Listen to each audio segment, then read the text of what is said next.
Inside this death care is abortion. And abortion is anti-Christ. And I'm not ashamed to say that. It's anti-Christ. And so I want to go to Washington to repeal this bill.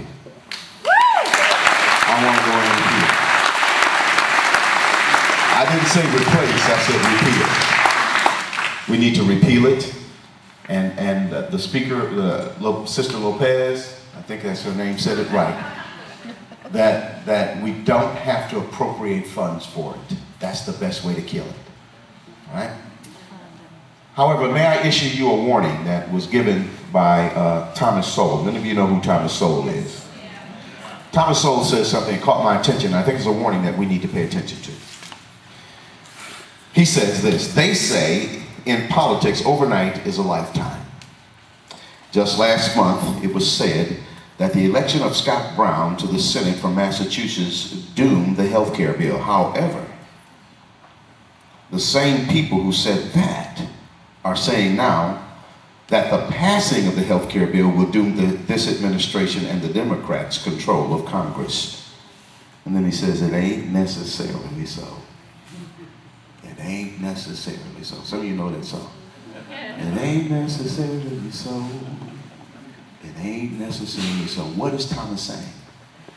What he is simply saying to us is this: that if we don't stay engaged, if we don't stay targeted, if we don't continue to press forward and give of our time, our talent, and our treasure, we'll lose the day. Let me tell you something. We're facing the same kind of threat that the men at the beginning of this nation were facing. We're facing tyranny of the worst kind. Tyranny of the worst kind. And they were willing to lay down their lives, their fortune, and their sacred honor. Men and women, that's what's going to be required of you as we go forward. You need to give of your time, your treasure, your fortunes, and your sacred honor. And there's no, I need to take a vacation. Can you imagine the Minutemen saying to General Washington, I need to take a break. I gotta go, go on my boat and go do some fishing.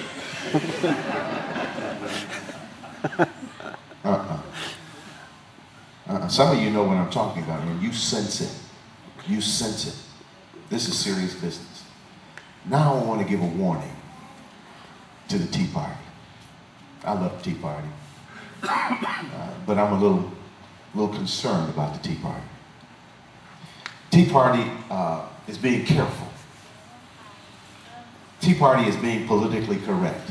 I may not win friends and influence people here right now, but that's not why I'm here. I'm here, I believe I'm a voice, I'm a prophetic voice of God. That's what I believe. Tea Party is making it their goal to have an umbrella that's large enough to allow people who may not be socially consistent with some of the issues that you and I agree about. Abortion, euthanasia, embryonic stem cell research, human cloning, and same-sex marriage. You don't hear your leadership talking about those things, do you? And that's not by accident, that's by design. They are targeting being fiscally responsible and limited government, which are two principles that I agree with. But I've said to the leadership, I said, look here guys, if you're really going to win the hearts and minds of Americans, you cannot allow your movement to be devoid of the issues that will determine who we are as a people. And these issues are on the table right now. Right now. If they say to me carefully, Broden, I said, look, there are people who are fiscally responsible and believe in limited government, but they believe in abortion. And so we need to recognize that and allow them in. I said, well, you can allow them in, but you don't have to not talk about those issues. He said, well, if we talk about them, we're losing. I said, that's a fraction of what you're losing because you're not talking about it. Yeah. Yep. There are more of us than it is of them. But political correctness has a way of blinding folks. Instead of being politically correct, men and women, we have a desperate need, a screaming need for us to return to the Constitution and be constitutionally correct. Yes.